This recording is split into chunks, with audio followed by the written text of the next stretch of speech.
bienvenue dans cette nouvelle vidéo de la chaîne IAMS. Dans cette vidéo, nous continuons notre aventure dans la science des matériaux. Dans la vidéo précédente, nous avons présenté les différentes liaisons atomiques auxquelles on avait associé les différentes classes de matériaux. Nous avions parlé de la classe des céramiques, de la classe des métaux, de la classe des polymères et de la classe des composites. À titre de rappel, les céramiques et les métaux vont constituer les matériaux inorganiques, les polymères constitueront les matériaux organiques et les composites seront tout simplement une combinaison des trois autres catégories de matériaux. C'est-à-dire un composite sera par exemple fait d'un polymère et d'un métal, et etc. Donc aujourd'hui, on va parler des métaux.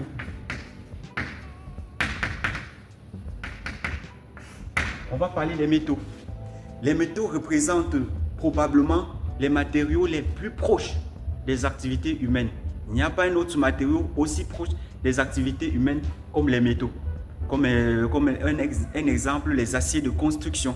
Ça veut dire que dans la plupart des activités humaines, on trouve des métaux. Et donc les métaux sont divisés en deux classes. On va distinguer les alliages ferreux et les alliages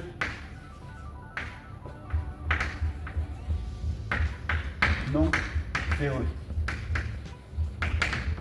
C'est quoi un alliage? Un alliage, c'est tout simplement un mélange de matériaux qui ont un élément de base, c'est-à-dire un élément de base dominant. Je prends un exemple. Là, on parle des alliages ferreux. Les alliages ferreux vont représenter les matériaux qui auront pour élément de base le fer. Et les alliages non ferreux auront tout autre élément que le fer. C'est-à-dire on pourra avoir l'aluminium comme étant, on aura des alliages par exemple d'aluminium, des alliages de nickel, c'est-à-dire qu'ils auront pour éléments de base respectivement l'aluminium et le nickel. Pour ce qui est des alliages ferreux, les alliages ferreux, on va distinguer les aciers et les fontes. Les aciers en anglais, on va les appeler steel. La fonte, on appellera tout simplement cast iron. Voilà. Pour ce qui est des aciers,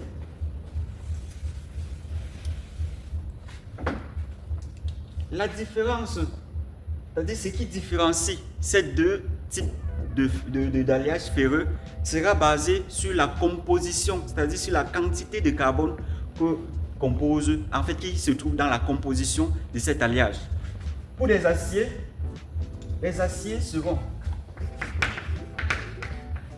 les alliages de fer qui disposent entre 0,05% et 2% de carbone.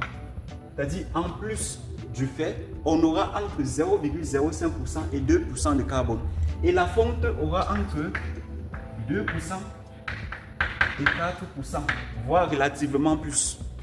Donc, on voit quand même que la quantité de carbone est relativement faible dans ces alliages ferreux.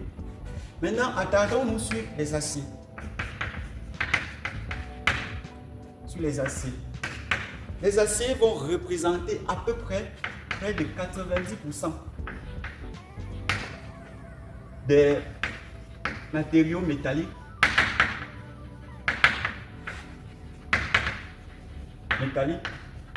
qu'on trouve dans les activités humaines. C'est-à-dire qu'on aura près de 90% d'acier dans les matériaux métalliques qui seront utilisés dans les activités humaines. Et donc ces aciers seront utilisés notamment dans les structures pour pouvoir supporter des charges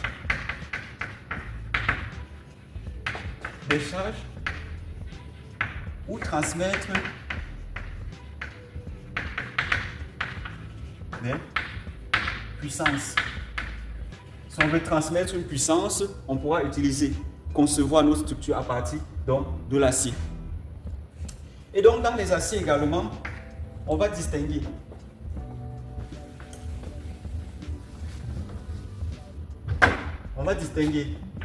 les aciers faiblement liés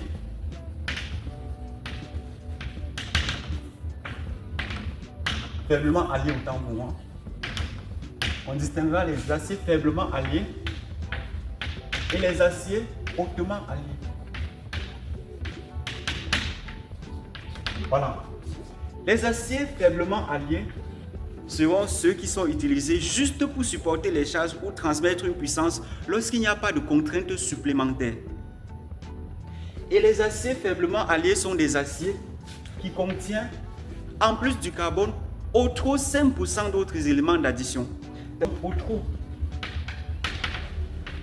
5% d'éléments d'addition.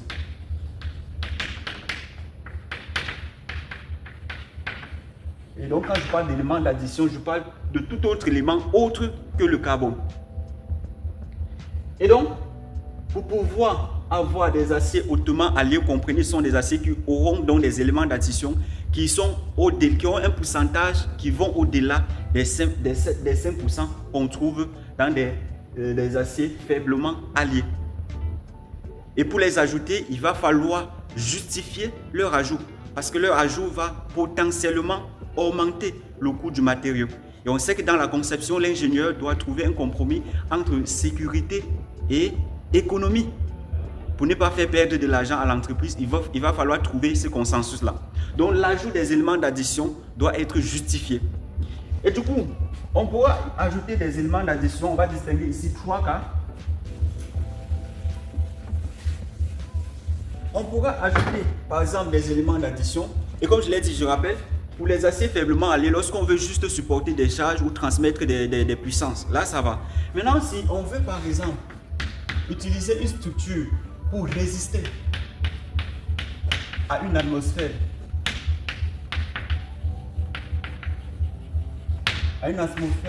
corrosive, on pourra ajouter une quantité plus ou moins élevée, par exemple de chrome, qui viendra augmenter la capacité de notre matériau à supporter à l'attaque corrosive. Et donc, on créera ce qu'on va appeler des aciers inoxydables. En anglais, on parlera de stainless steel. On peut, par exemple, vouloir améliorer la dureté du matériau. Si on veut améliorer la dureté du matériau, on va ajouter des éléments d'addition qui vont justement permettre au matériau d'être assez dur. Par exemple, lorsqu'on veut concevoir ce qu'on va appeler les aciers à outils, c'est-à-dire lorsqu'on veut créer ce qu'on va appeler les aciers à outils, c'est-à-dire des aciers qui sont utilisés pour créer des outils. Les outils, ce sont des machines qui sont utilisées, en fait, ce sont des éléments qui sont utilisés pour usiner d'autres matériaux. Et donc, pour pouvoir le faire, ils ont besoin d'avoir une dureté ou une résistance assez élevée, une résistance à la rupture assez élevée. Et justement, pour cela, on peut ajouter des éléments d'addition comme le tungstène, comme le molybdène et bien d'autres, qui vont donc permettre d'augmenter la dureté du matériau. On peut peut-être plutôt vouloir créer un matériau qui doit assurer une certaine stabilité. Stabilité à la structure, à des hautes températures. C'est-à-dire, on veut, le système est appelé à être porté dans des structures, c'est-à-dire à être porté dans des environnements qui seront relativement chauds. Et donc pour cela, qu'est-ce qu'on fait? On ajoute des éléments d'addition qui vont donc permettre d'assurer cette stabilité-là. Et en le faisant, on va mettre en place ce qu'on va appeler des super alliages. En anglais, super. Alors, donc voilà un peu en quelque sorte ce qui porte. Je prends un exemple pour des super alliages. Les super alliages, par exemple, si on veut concevoir des turbines à pales, on voit que la température sera relativement élevée. Donc la structure sera appelée à rester dans un environnement qui aura une température élevée. Et donc pour cela, on doit ajouter des éléments d'addition pour pouvoir donc mettre en place le matériau qui va assurer cette stabilité-là. Nous arrivons au terme de cette vidéo, de cette deuxième vidéo sur la science des matériaux. Merci de l'avoir suivi. Si elle vous a plu, n'hésitez pas à partager, n'hésitez pas à liker et aussi à commenter. Abonnez-vous si vous êtes nouvelle à la chaîne. Merci et au revoir.